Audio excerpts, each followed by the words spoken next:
There's a big difference between what a quote-unquote follower was in the first century and what a follower is today. Today, our world measures your significance by the number of followers you have. For some people, that number is like a real-time ticker that tells them how important, or influential, or popular they are. The goal, apparently, is to have as many followers as possible, even if these people have never met you, don't know you, and probably never see the real you. Jesus had followers too, but it was a very different system. Following Jesus was more than just clicking a button or liking his content every time that he posted. Although it would be fascinating to know what Jesus would be like on socials today. In the first century, a follower was someone who dedicated their whole lives to becoming like the person they followed. Today, we measure our following by breadth. How broad is our reach? Jesus measured it by depth. How deep and how authentically you are following.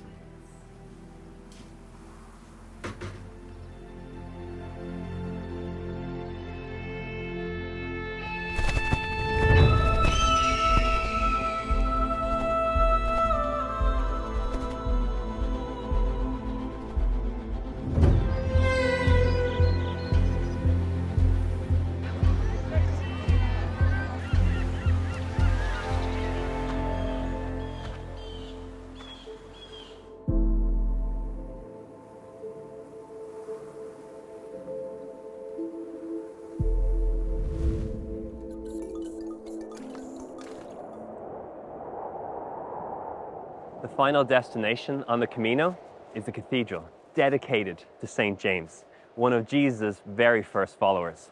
It's incredible that there will be hundreds of thousands of people that will walk this path every single year to the remains of someone whose only claim to fame is that they followed someone else. It really makes you think how significant the person they followed must be.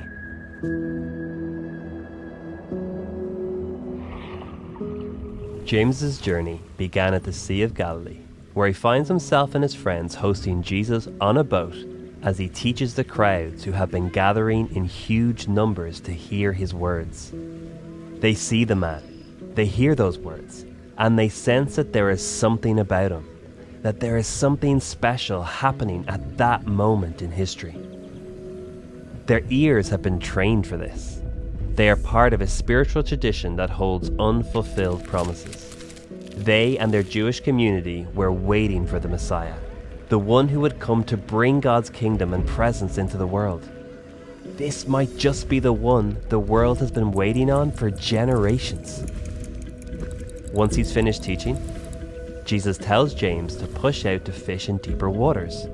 Peter, who's with them, tells Jesus, "We're exhausted after fishing all night and catching nothing. But because you've asked us to, we'll do it." When they do, they catch so many fish that their boats almost sank.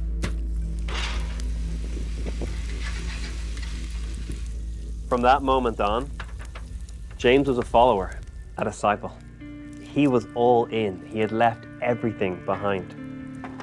Jesus didn't exactly give him a 10-step plan of what this journey would look like. Apparently, Jesus wasn't big on detail. All Jesus gave was James the opportunity to follow him and learn from him. And for James, that was enough. You know, being here 2,000 years later, it can seem like we don't have enough to go on to begin this journey. We weren't in that boat. We didn't see the miracle. We didn't come face to face with the promised Messiah.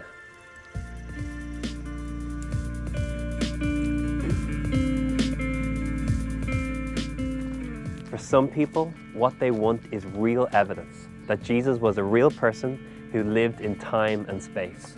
And for most scholars, they would agree that that is true. But for others, it's way more than just his existence. It's about how Jesus lived and how he invites us to live. I believe that as we look at the world around us today, that the teachings of Jesus are more relevant than ever.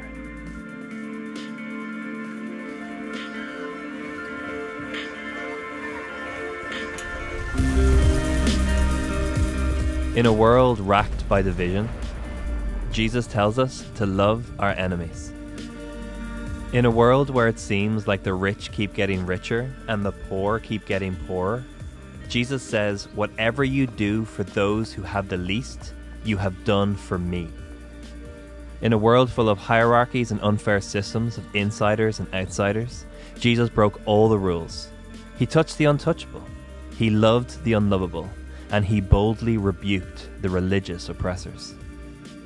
In a world where we can so easily find ourselves spending our lives striving and straining for stuff that ends up feeling empty, Jesus says, I have come so that you may have life and have it to the full.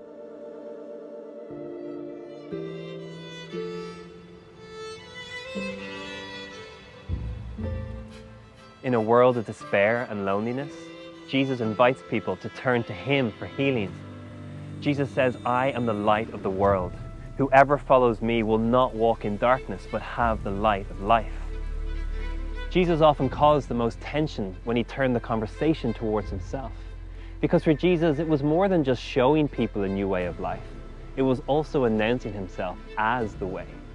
We might not be able to have the same experience as James, but I suggest that we have the same longing.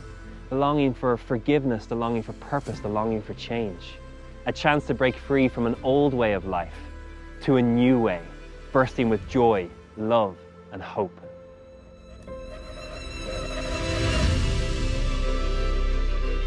"2,000 years after the life, death, and resurrection of Jesus, billions of people are still talking about him, turning to him, and doing their best to walk in his footsteps.